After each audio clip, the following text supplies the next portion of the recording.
This is a splendid evening to celebrate both Fritz Russ and Dolores Russ and outstanding achievements in bioengineering. And it is an appropriate time to hold this celebration during Engineers Week. And the 2025 theme, Design Your Future, is also appropriate. It is both a call to action and a celebration of the limitless possibilities in engineering. And it invites us to dream big, innovate relentlessly, and design a future shaped by our collective ingenuity. I'd like you to remember two things. One is that engineering is a verb, differentiates it from science. And secondly, quote by Theodore von Karman, the father of aeronautical engineering and the first recipient of the Medal of Science in the US in 1962, who said, engineers create what never was. And creating is the essence of engineering. And that's the word we want to use. People use problem solving a lot, and that's true, but I really think the word create can bring people in. And engineering leaders like those with us this evening are actively designing the future in ways that we hope will be as constructive as the innovation celebrated this evening. I'd like to point out that Engineers Week is the only event of its kind that honors the men and women who work in all engineering disciplines. While it is a week-long event, it is also a reminder to celebrate engineers year-round to honor their work and commitment and that makes a difference in society. Engineers Week is a time for celebrating how engineers make a difference in our world, increasing public dialogue about the need for engineering, and bringing engineering to the life for youth, educators, and parents. And that last part is very important.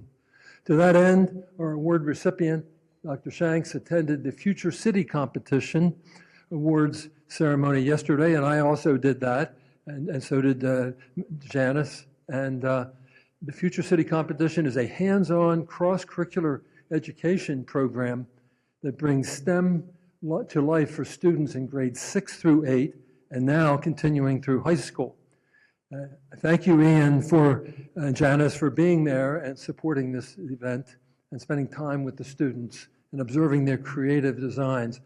I could tell you that the excitement yesterday, there was over 1,000 students, and if you were there, it almost lifted you off your seat. These kids were so excited about their work. Designing a floating cities was the theme of it, and it was really, really fantastic to see them so excited.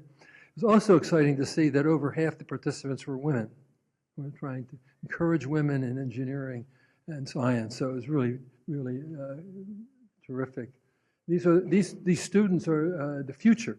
They're the future citizens and hopefully future engineers and scientists that are going to help this country out.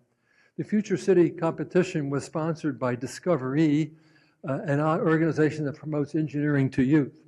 And on behalf of the National Academy of Engineering, I thank the Discovery leadership, Executive Director Kathy Renzetti and Deputy Executive Director Thea Sayer for sponsoring the Future Cities competition and allowing us to be part of this exciting event. And Kathy Renzetti is with us tonight, and I'd like her to stand so we can thank her.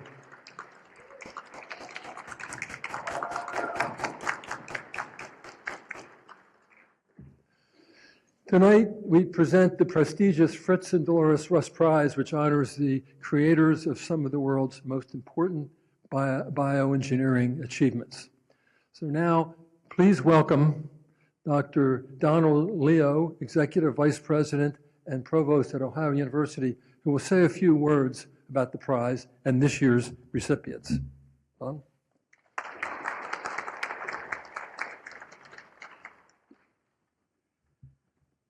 Well, thank you, Dr. Anderson. Good evening, everyone. It's my honor to be here with you tonight representing Ohio University. On behalf of our president, Dr. Lori Stewart-Gonzalez, my colleagues that have joined me this evening, and the over 30,000 faculty, staff, and students of Ohio University, I want to express what a privilege it is to be able to partner with the National Academy of Engineering to sponsor the Russ Prize. We're excited to be here with you this evening to celebrate the accomplishments of our distinguished awardee, Dr. Ian Alexander Shanks. Dr. Shanks We want to join the Academy in congratulating you on this well-deserved recognition.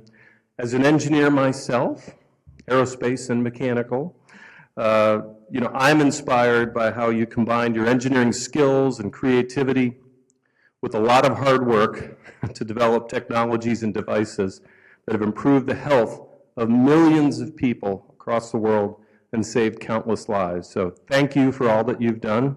And I know that your work is exactly the type of work that inspired Fritz and Dolores Russ to create the Russ Prize many years ago. And I'm so very happy to see many of the family members of the members of the Russ family here this evening, because I do want to take a moment and celebrate the legacy of Fritz and Dolores Russ, their vision in creating this prestigious award, and their generous support of Ohio University. The mission statement for our university is to hold the door open to higher education so that all those eager to solve humanity's most urgent challenges might enter to learn and depart to serve.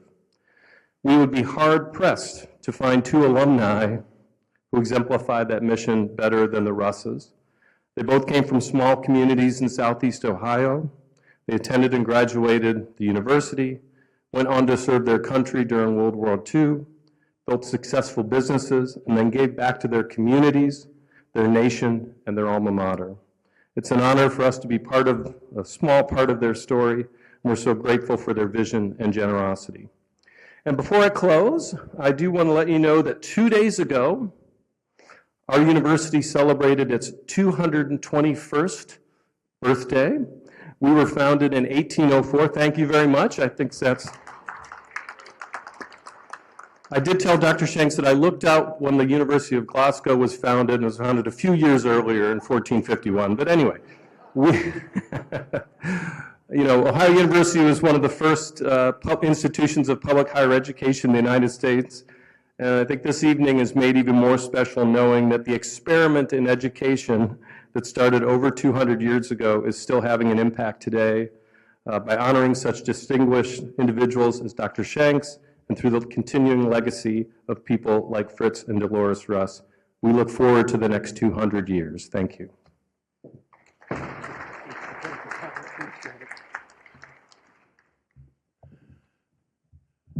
Thank you, Dr. Leo.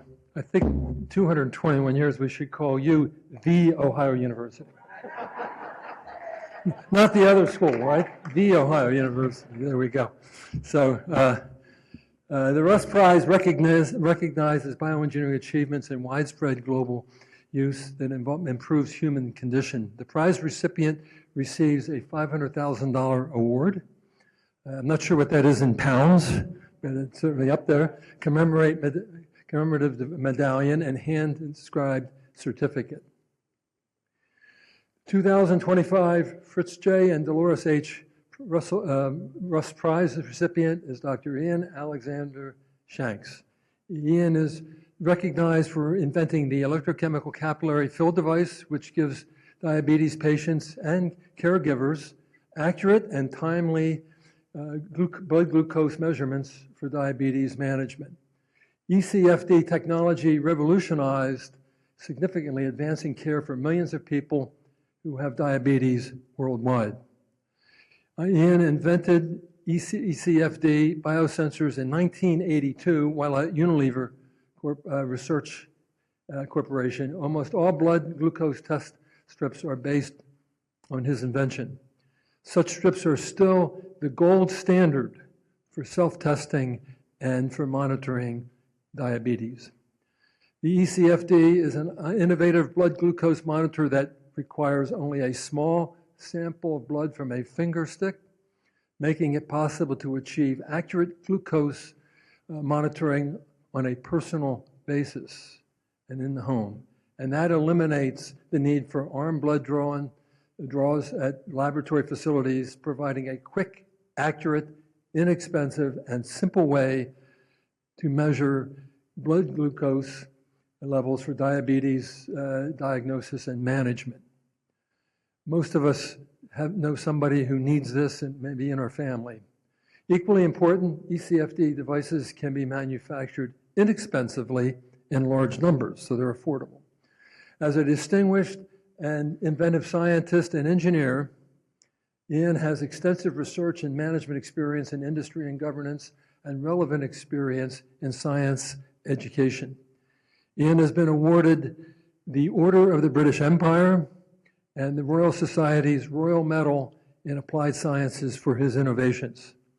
He received his Bachelor's of Science degree in electrical engineering from Glasgow University and his PhD while working at the Royal Signals and Radar Establishment in Malvern, England.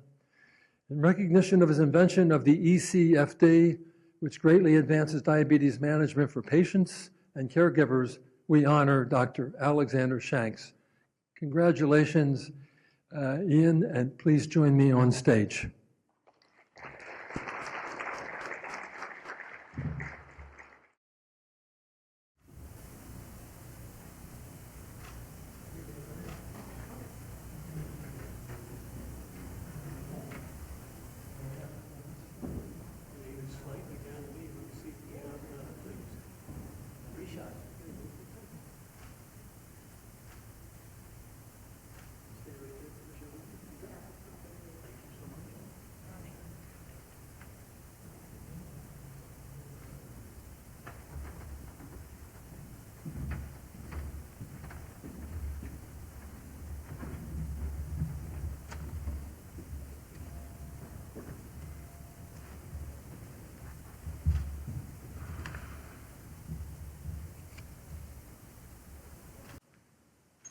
President Anderson, Vice President Leo, members of the Russ family and the NAE, ladies and gentlemen, I would like most sincerely to thank the National Academy of Engineering and Ohio University for their roles in administering and funding the Fritz J and Dolores H. Russ Prize in Bioengineering, and for honouring me with this most prestigious award from this august international organisation. This is in recognition, as you heard, of my invention of the enzyme biosensor called the electrochemical capillary fill device, the ECFD, and I am delighted to accept this award. Top international award indeed. The first time it has been awarded to a UK engineer, and I thank each and every one of you for being here on this auspicious occasion. I feel truly humbled and not a little overwhelmed. I would also wish to thank the Russ family for the vision and generosity of Fritz and Dolores in creating and supporting the prize and helping plug the gap left by there being no Nobel Prize for Engineering. I would particularly like to acknowledge and thank Cyril Hilsom, a brilliant international member of the NAE, for nominating me for this signal honour, and also my supporters who provided their personal assessments of both myself and the impact of my invention. I would also wish to thank young Deborah. Well, that's how she appears many, many times in my inbox.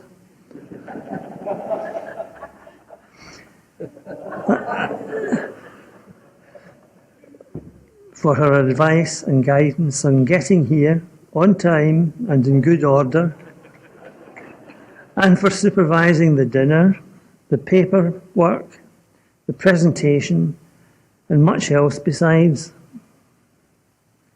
Thank you, Deborah, and to your colleagues and contacts. Finally, I would like to acknowledge the help, tolerance, and support provided by Janice, my wife, without which I would not be here today, Thank you, Janice.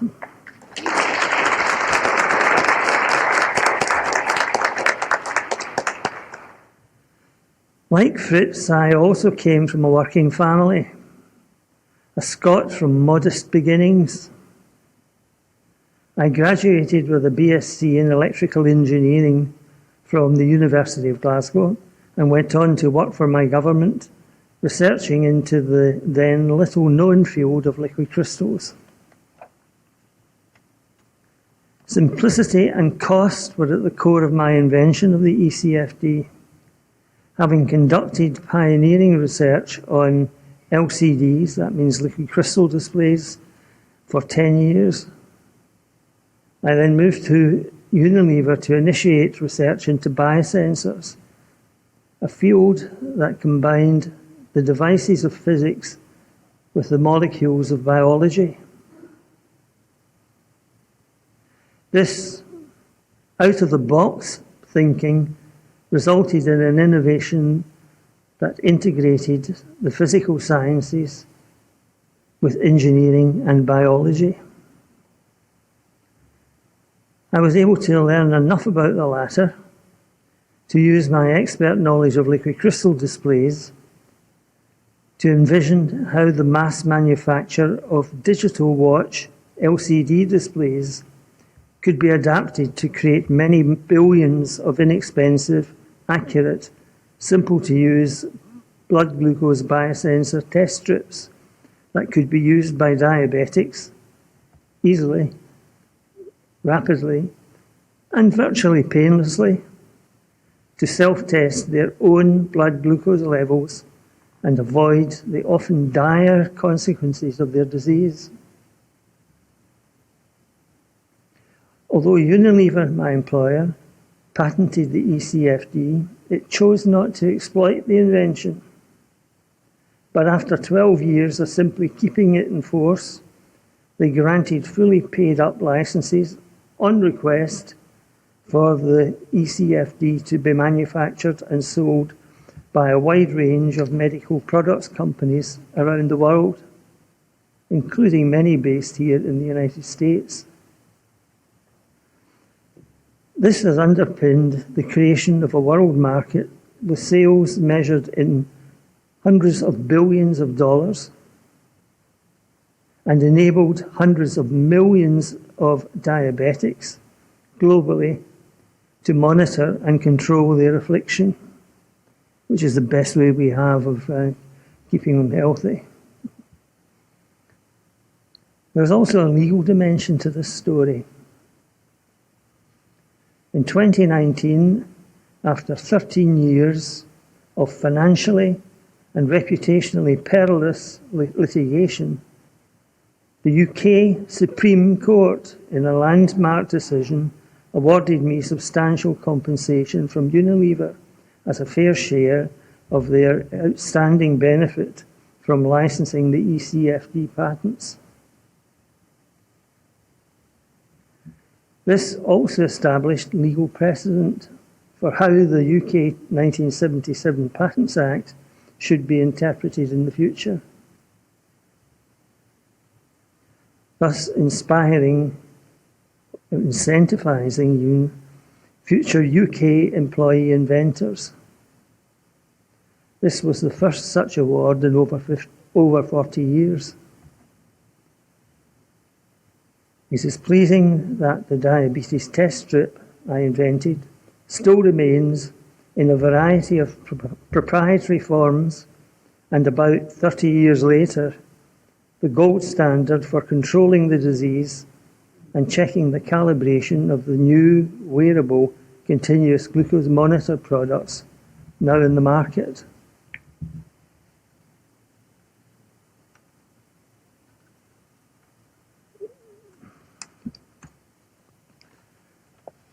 I finish by slightly paraphrasing Sir Winston Churchill's dictum on the characteristics of a good speech. I've tried to make these remarks short enough to be interesting, but long enough to cover the essentials. Thank you again for being here and listening to me, And thank you again to the NAE for awarding me this outstanding prize. Thank you very much. Thank you, Ian. It was great.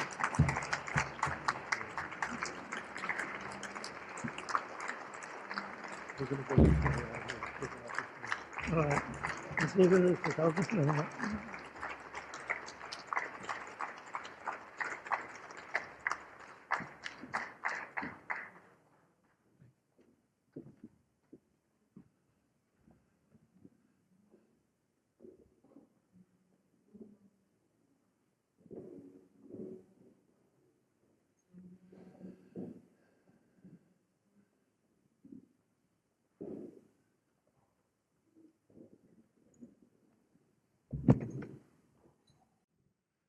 Thank you, Ian, for being an inspiration for all of us and for your work on the glucose monitoring, which has saved so many lives. You have made a difference, for sure, and that's something you can be very proud of, you and Janice. And I thank the Russ family and the Ohio University for their continued efforts to promote the important role of bioengineering in our world. I hope everyone has enjoyed honoring our distinguished awardee this evening for his remarkable bioengineering achievement. I know I have.